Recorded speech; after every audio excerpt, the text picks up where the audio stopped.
Alright, so we just had the Honkai Star Rail 3.3 live stream, meaning that we are approaching the end of 3.2, aka the anniversary patch, and we have the player survey here, which we're going to fill out here. I want to give my, honest thoughts here. I am doing this on stream as well, both Twitch and YouTube, so definitely be sure to check those out whenever I'm live. I do have the Twitch link in the description here as well. But let's get right into the survey here. I do want to give my overall thoughts. I think it's good to show, how I feel in these surveys. Are you satisfied with the overall experience of the game in its current version? So they're focusing on the new characters, Casterus and Anaxa, the Trailblaze mission, the Star Rail World event, Seal Slammers, Morning Starlight, and the new maps. I would say overall, like for 3.2, like in terms of what they came out with, I'll put satisfied. It's just the amount of content, I think, is the amount of content, and also, well, actually, you know what? The Trailblaze mission is in here. I'm gonna put neutral because the Trailblaze mission's in here. What do I pay the most attention to? Definitely the Trailblaze mission, Star Rail World, characters I definitely pay attention to. Yeah, I'll do that. So for every part of the game here, let's start character, Casterus. Casterus, honestly, global passive stuff aside, is honestly a really fun character. And I have, like, at least for her, obviously, because she is still the only global passive in the game right now. I've had her global passive trigger maybe like once or twice, but like I reset and was able to do whatever run I was doing without having it trigger. So it wasn't a big deal there. Anaxa, honestly, in terms of like gameplay, he's cool. Like I'm put satisfied, but in terms of like story, I ended up really liking Anaxa towards the end. So we do love to see that. Then for the Trailblaze mission, we're gonna put neutral once again. I think Xiaoji's writing is just super bloated when it doesn't need to be. Like this quest should not have been like what, 10 hours. Star Rail World, okay, Star Rail World was fire. I've talked down about several things for Honkai Star Rail. I can't lie on Star Rail World. That event is fire. Then for Seal Slammers, it was okay. Like, I'm not gonna say it's the greatest thing in the world, but I'm also not gonna be like it was trash. Like I'll put satisfied for Seal Slammers. Morning Starlight was just a basic combat event, so nothing really too crazy there. And then the new maps. New maps were cool, but nothing like out of the ordinary. So it was satisfied. Okay, overall impression of Seal Slammers. So I already finished it. I made sure to catch up on everything for this, because I know they always drop the surveys right on the same day as the live streams. So that's it. Alright, so let's talk about Seal Slammers here. Event gameplay, including story mode and arena mode.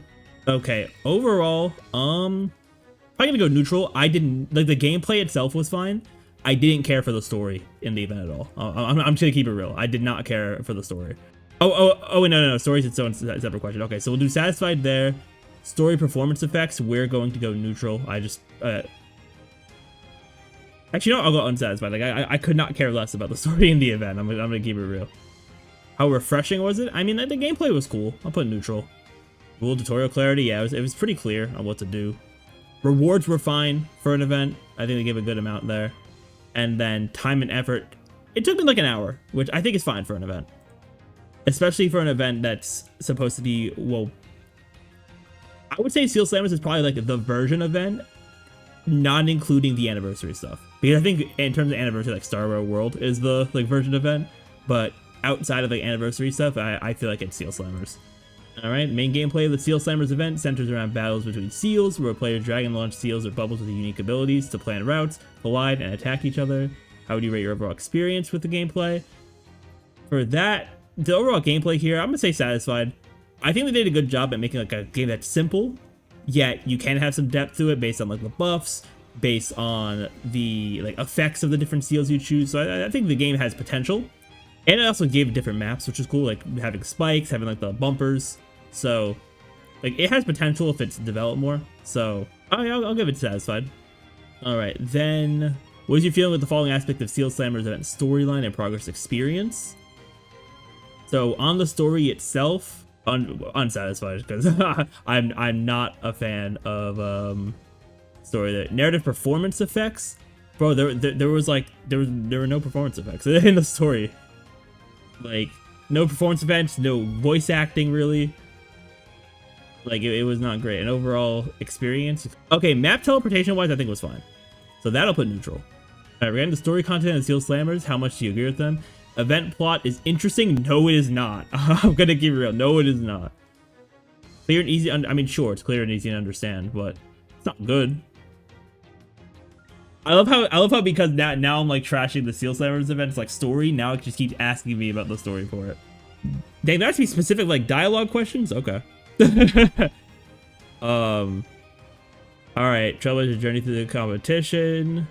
It's whatever. Like the premise is whatever. It was just done in a boring kind of way. They post tournament epilogue. That's whatever. Honestly, I don't even remember that, to be honest. And then the player like the player's dialogue, it was all right. Which stages left a strong impression on you thanks to their interesting dialogue? Literally none of them. I will say that with my chest. Literally none of them. Oh, this is actually an interesting question. After playing the event, has your affection for any characters changed? Like, I mean, well, this would be cool if the story was good. So, like, for Tribi and Trinon, same as before. Don Hung is same. Finan is same. Aglaya is same. I see same. Honestly, for Cypher, I'll say like them a bit better, but not by much, because they gave her more screen time. That's one thing I will give, and then we'll get more Cypher screen time in 3.3 as well. All right, regarding your experience with Seal Slammers, how strongly do you agree with the following statements? I genuinely feel like I was participating in the match during the event. I would say so, yeah. The flow was clear. Yeah, it's a tournament. it's not hard to figure out that how that worked. I wanted to win the championship. It was motivated to strive for. All right, I don't know about motivated, right? So I'll say neutral.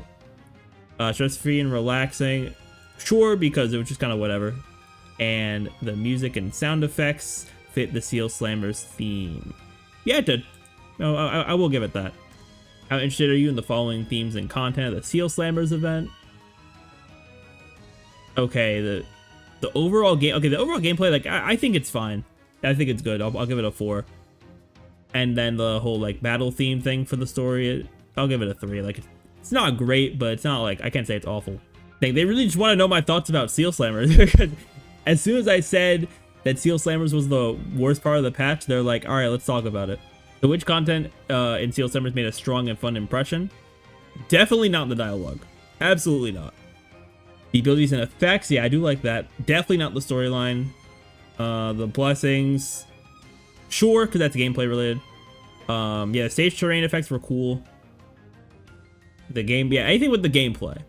Multiplayer is also cool. I played the multiplayer late, so I didn't really get to experience that, but it's cool. Hidden challenge, I didn't even do that. Okay, yeah, I'm just gonna skip past that. Appearance and dialogue, no, definitely not. What device did I use? I used mouse and keyboard. Bro, they're asking me questions about this event, bro. This doesn't even feel like a 3.2 survey anymore. This feels like a Seal Slammer survey. Like, yeah, Bubbles is whatever, bro. Like, oh my god, they are just... They're making me go through all this for this one event that I was not a fan of. Appearance and design of Bubbles, neutral. Animations, neutral. This is all just neutral for me. And now we're at the end survey. All right. My favorite part of the survey, because we actually get to talk and tell them what we're thinking. There needs to be more events per patch.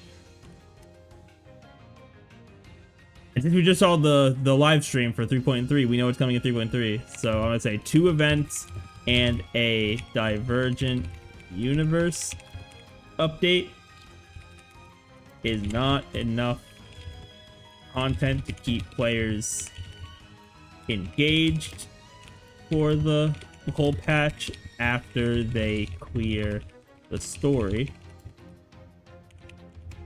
Also, the story is unnecessarily bloated and does not need to be 10 hours per patch.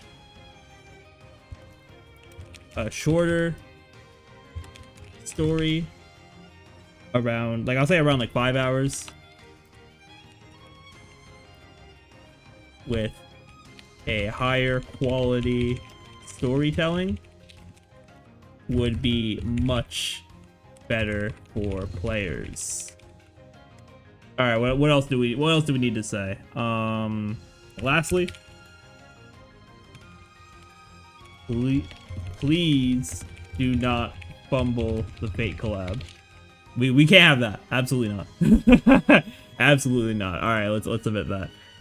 All right, so I would say good survey, but all they wanted to do was talk about Seal Slammers, so you know it just be like that sometimes. But yeah, that's gonna be it for the survey.